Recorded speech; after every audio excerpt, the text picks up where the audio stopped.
नमस्कार, आपका स्वागत है आई स्टूडियो में। और आज हमारे साथ मौजूद हैं एक बेहद ही स्पेशल गेस्ट आभा मैम, जो कि गाज़ियाबाद चैप्टर की कोऑर्डिनेटर हैं स्पिक मैका की।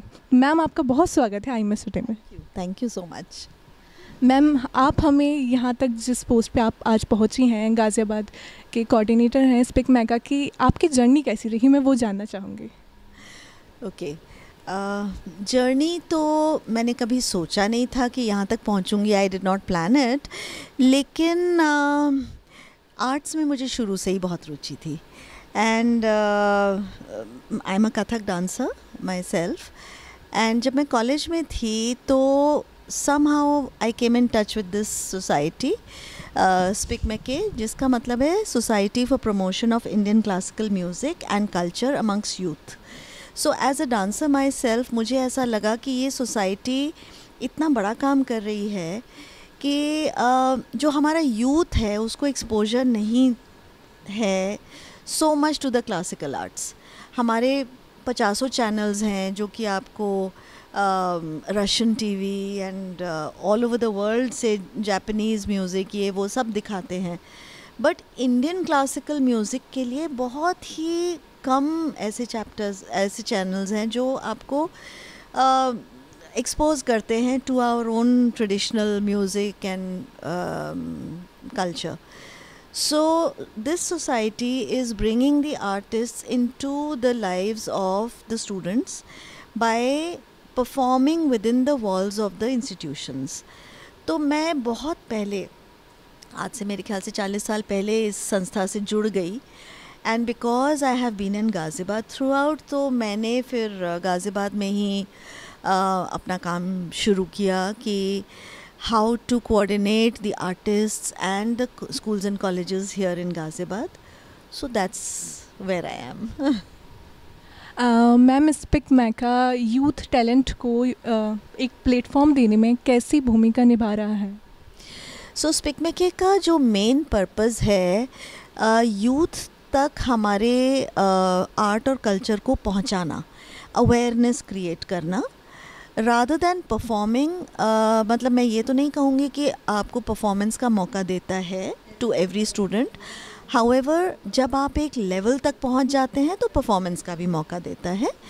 बट सबसे पहली चीज़ है हमारे रूट्स को जानना और स्टूडेंट्स तक बड़े बड़े आर्टिस्ट को लेकर के आना और उनकी आर्ट फॉर्म को बच्चों के सामने परफॉर्म करना और बच्चों को ये मौका देना कि वो डायरेक्ट आर्टिस्ट के साथ बात कर सकें, अपनी शंकाओं का समाधान कर सकें, अपने सवालों को पूछ सकें.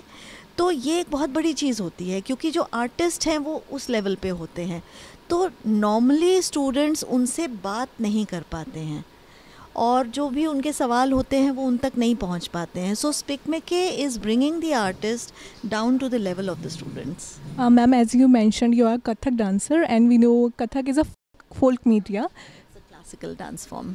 Okay ma'am, is a traditional classical dance form. तो ये हमारे ट्रेडिशन को रिवाइव करने में कैसे हेल्प कर रहा है, मैं आपसे जानना चाहूँगी.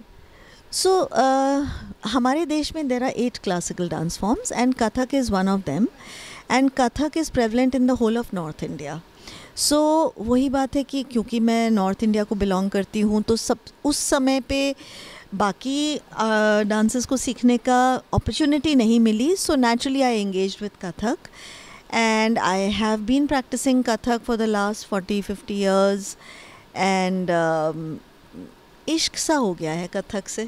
So that's it. Ma'am, pulse जैसे इवेंट्स आपके विचार से स्टूडेंट्स के होलिस्टिक डेवलपमेंट में कैसे हेल्प करते हैं एंड लीडरशिप स्किल्स में उनकी, और कितनी इंपॉर्टेंस है लीडरशिप स्किल्स की एक स्टूडेंट की लाइफ में? देखो, 2 चीज़ें अलग अलग हैं. एक तो लीडरशिप स्किल्स अलग हैं, that is very important in organizing such a event which is very important क्योंकि हर एक के अंदर कुछ लीडरशिप स्किल्स होनी चाहिए. लीडरशिप स्किल्स आपको रोज़मर्रा की लाइफ में, अपने घर में, अपने परिवार में, अपने बच्चों के लिए, प्लस बड़ी बड़ी ऑर्गेनाइजेशंस में, हर चीज़ में ज़रूरी है. लेकिन अदर देन लीडरशिप स्किल्स, जो पल्स जैसे जो फेस्टिवल्स होते हैं आपकी आर्टिस्टिक साइड को उभारते हैं. There are 2 parts to your brain, the right brain and the left brain. ये हम सब लोग जानते हैं. Left brain is responsible for all the logic, the intellect, the intelligence, wisdom, all that. जो राइट ब्रेन होता है वो कलात्मक होता है. आपके जितनी भी कलाएं हैं, आपका artistic, aesthetics, all that is also important. और राइट ब्रेन और लेफ्ट ब्रेन में जब तक तालमेल नहीं होगा, there is an artistic way to put forth the intellectual stuff also, which is important. So design and science, they go hand in hand. Thank you so much, ma'am, for giving us your precious time. I am Moksha with cameraman Ujjwal, IMS Today.